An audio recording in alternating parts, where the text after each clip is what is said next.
Allora, adesso diamo la parola al nostro primo partner francese, a Madame Nathalie Arbet, direttrice dell'Institut National de l'Énergie Solaire di Chambéry.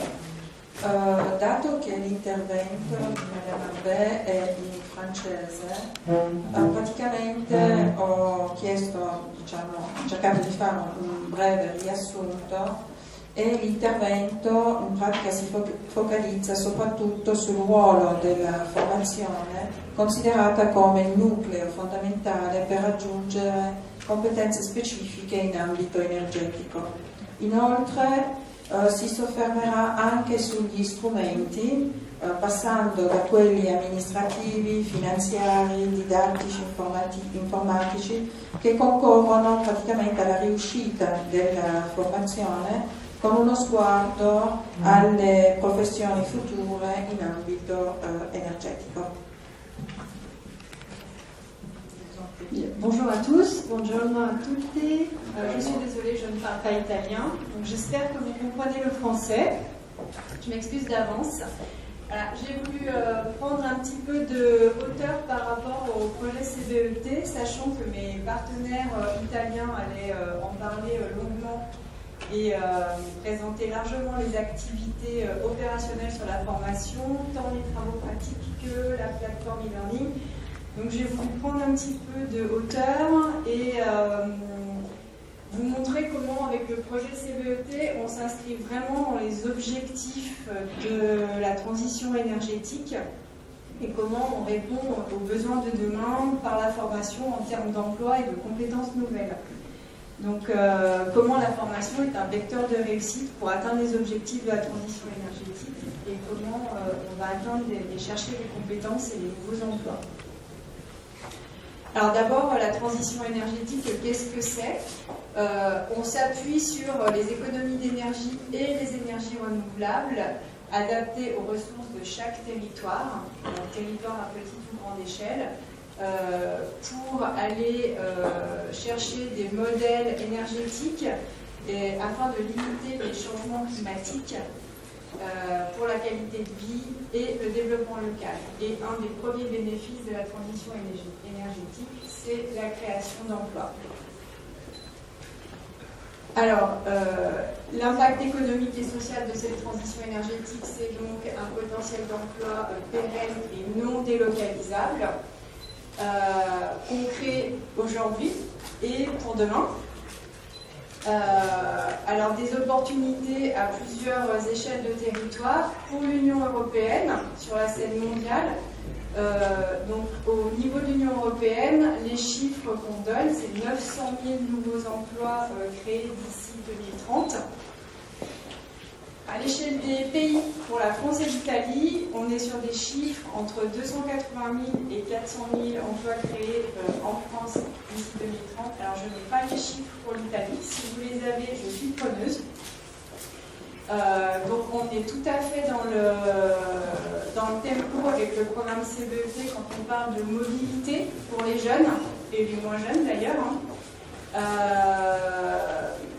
Et une opportunité à l'échelle des territoires et des régions, pour les régions en l'occurrence qui nous concernent sur le programme CBET, les régions Auvergne-Rhône-Alpes, région Sud et la région du Piémont. Alors, on parle des métiers de demain, mais ce sont aussi les métiers d'aujourd'hui parce qu'on crée des emplois, il y a déjà des emplois qui existent aujourd'hui et qui évoluent. Donc chaque année, la transition énergétique crée des emplois. Donc aujourd'hui, on parle de presque 4 millions de personnes qui travaillent dans le secteur de l'énergie, de la transition énergétique, les métiers verts. En France, c'est 4 millions de personnes. Et 1,1 million de personnes qui travaillent dans le secteur des énergies renouvelables en Europe.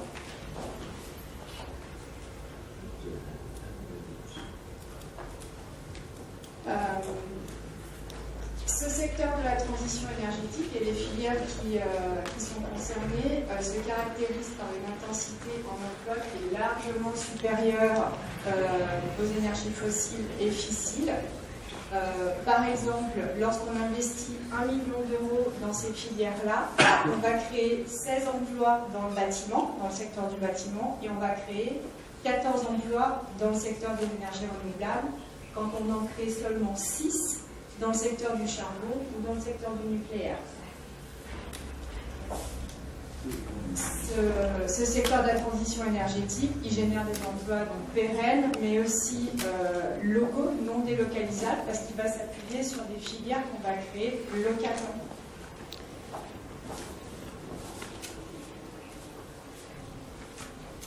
Donc ça, c'était les chiffres pour l'emploi. Donc c'est quand même des secteurs qui sont largement porteurs en termes d'emploi. Donc les jeunes, n'hésitez pas à aller vers ces filières-là.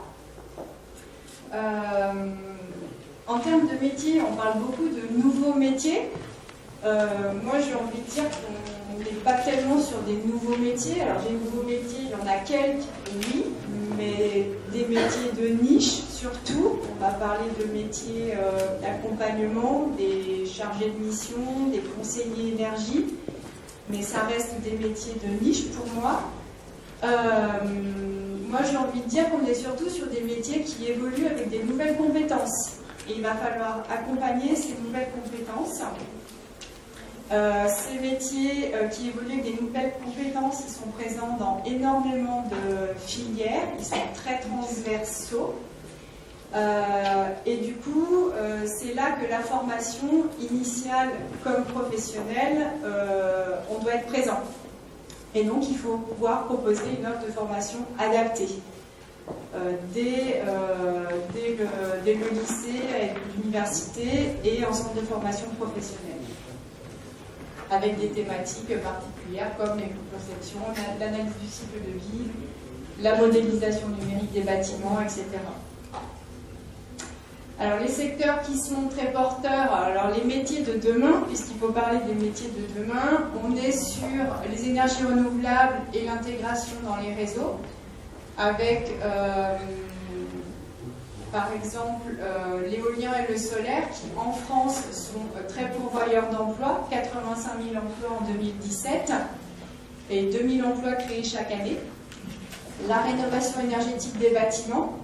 Donc le bâtiment qui est un secteur très porteur, c'est le secteur sur lequel on travaille beaucoup dans le programme CVET, notamment en France avec la loi sur la transition énergétique qui nous demande de traiter et de rénover les bâtiments qui sont classés F et G en termes de... et donc cela devrait... Alors c'est 7,4 millions de bâtiments qui sont concernés en France et on devrait pouvoir créer avec ça 126 000 emplois. Les transports en commun, la mobilité. Alors aujourd'hui, la mobilité électrique se développe énormément, mais ça concerne aussi le transport ferroviaire, le secteur du vélo qui emploie déjà énormément de monde. L'économie circulaire et puis l'accompagnement des ménages en ce qui concerne la précarité énergétique. Alors comment on accompagne la transformation des métiers et leur accessibilité? Alors on diagnostique pour réussir l'équation entre les emplois et la transition énergétique. Il faut anticiper l'évolution des métiers et là on a besoin d'avoir un lien fort entre tous les acteurs. Ça veut dire les politiques de la transition énergétique, les politiques locales et puis celle de la formation. Anticiper les changements, accompagner les salariés dans leur choix professionnel et de formation, accompagner les jeunes aussi. Faciliter le changement de métier ou des secteurs, identifier les compétences passerelles à développer, pouvoir faire évoluer les certifications et former les enseignants et les formateurs. Et c'est aussi ce à quoi on s'attache dans le programme CVET. Former, bien sûr, en fonction des évolutions des métiers identifiés. Former en fonction des besoins de chaque territoire. Les besoins ne sont pas les mêmes en fonction du territoire. et puis en fonction de la formation initiale ou de la formation continue. Anticiper une offre de formation passerelle, là-dessus j'insiste, et puis pouvoir proposer des formations qui soient compatibles avec une activité professionnelle. Dynamiser, ça veut dire réussir une cohérence entre les évolutions des métiers et l'offre de formation, renforcer les liens entre les différents acteurs de la formation, de l'emploi et de la transition énergétique, et puis les politiques locales, et puis reconnaître et valoriser l'expertise territoriale des branches professionnelles. On a des branches professionnelles, il faut s'appuyer dessus, elles connaissent leur métier, elles connaissent leur territoire, elles connaissent leurs pratiques, il faut s'appuyer dessus. Outiller, ça c'est un des axes de travail du programme CBET. Une ingénierie pédagogique et une expertise de haut niveau. On a des experts, eh bien, il faut s'en servir. Des ressources pédagogiques disponibles, une plateforme e-learning, la pratique du bon geste avec des plateformes techniques pédagogiques, c'est essentiel. Et puis une mise en réseau des participants grâce à des forums, des réseaux, par exemple.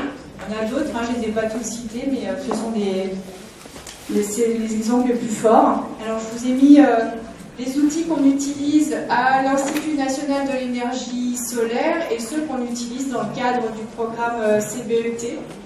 C'est la plateforme e-learning de l'INES, mais vous avez vu juste avant celle du programme CBET, et les plateformes techniques pour la pratique du bon geste.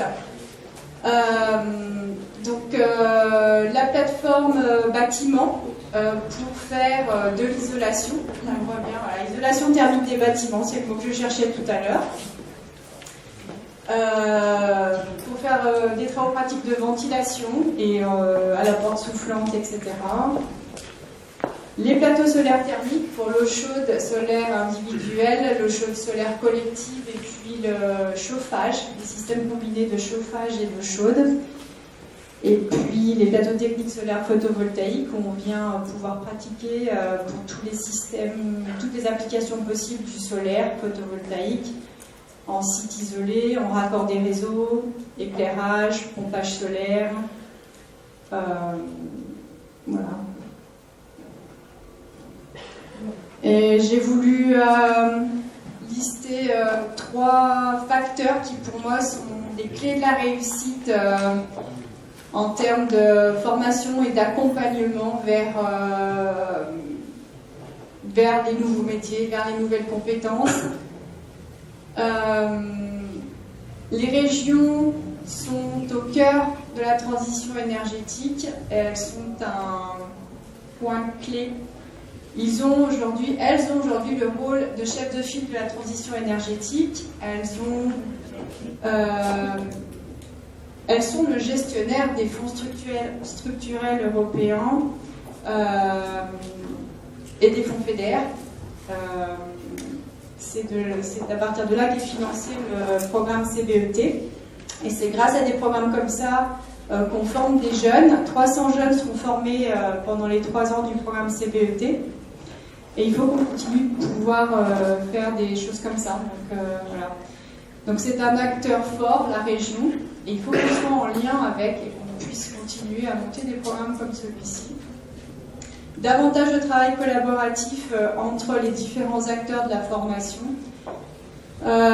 des partenariats, mutualisation d'équipements, de plateaux techniques, pouvoir faire davantage de choses, et puis nécessité de mixer les compétences pour pouvoir approcher les programmes de manière davantage systémique et globale, parce que c'est ce qu'on demande de plus en plus aux salariés en entreprise, d'avoir une approche globale, peut-être plus seulement un technicien, mais d'avoir l'approche administrative et financière des programmes, par exemple, quand on est un chef de projet, ou inversement. Mais voilà, de pouvoir proposer aux jeunes, aux salariés des gens en poste, avoir une formation un petit peu plus systémique et globale. Voilà.